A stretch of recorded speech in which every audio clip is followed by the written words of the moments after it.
கடவுள் ஒரு நாள் கழுதையை படைத்து அதனிடம் சொன்னார், நீ ஒரு கழுதை, காலை முதல் மாலை வரைக்கும் நீ உழைக்க வேண்டும். உன்மேல் சுமைகள் இருக்கும். நீ புல்தான் சாப்பிட வேண்டும். உனக்கு அவ்வளவாக அறிவு இருக்காது. நீ 50 வருடங்களுக்கு வாழ்வாய். அதற்கு கழுதை சொன்னது, நான் கழுதையாக இருக்கிறேன், ஆனா 50 வருடம் ரொம்ப அதிகம், எனக்கு 20 வருடம் போதும் என்றது.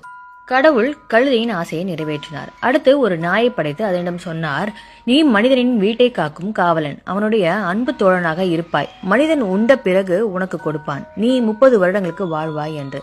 அதற்கு நாய் கூறியது, கடவுளே, 30 வருஷம் ரொம்ப அதிகம், எனக்கு 15 வருஷம் போதும். கடவுள் நாயின் ஆசையை நிறைவேற்றினார். அடுத்து கடவுள் குரங்கை படைத்து அதனிடம் சொன்னார், நீ ஒரு குரங்கு, மரத்திற்கு மரம் தாவ வேண்டும். ஒரு வித்தைகள் காட்டி மற்றவர்களுக்கு மகிழ வைப்பாய். நீ 20 வருடங்களுக்கு வாழ்வாய் என்று. அதற்கு குரங்கு கூறியது, 20 வருஷம் ரொம்ப அதிகம், 10 வருஷம் போதும் என்றது. கடவுளும் குரங்கின் ஆசையை நிறைவேற்றினார். கடைசியாக மனிதனை படைத்து அவனிடம் சொன்னார், நீ ஒரு மனிதன், உலகில் உள்ள 6 அறிவு ஜீவன் நீ மட்டுமே. உன் அறிவை கொண்டு மற்ற மிருகங்களை ஆட்சி செய்வாய். உலகமே உன் கையில்.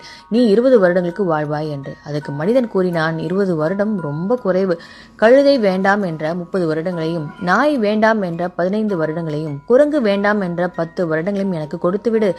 கடவுள் மனிதனின் ஆசையை நிறைவேற்றினான். அன்று முதல் மனிதன் முதல் 20 வருடங்களை ஜாலியாக வாழ்கிறான். மனிதனாக கல்யாணம் செய்து கொண்டு அடுத்த 30 வருடங்களை கழுதை போல் எல்லா சுமைகளை தாங்கிக் கொண்டு அல்லும் பகலும் உழைக்கிறான். குழந்தைகள் வளர்ந்த பிறகு அடுத்த 15 வருடங்களுக்கு அவன் வீட்டின் நாயாக இருந்து அனைவரையும் பாதுகாத்துக் கொள்கிறான். மிச்சம் மீறி உள்ளதை சாப்பிடுகிறான். வயதாகி ரிட்டையர்ட் ஆன பிறகு குரங்கு போல 10 வருடங்களுக்கு மகன் வீட்டிலிருந்து மகள் வீட்டிற்கும், மகள் வீட்டிலிருந்து மகன் வீட்டிற்கும் தாவி தன் பேர குழந்தைகளை வித்தைகளை காட்டி மகிழ்வித்து மரணிக்கிறான்.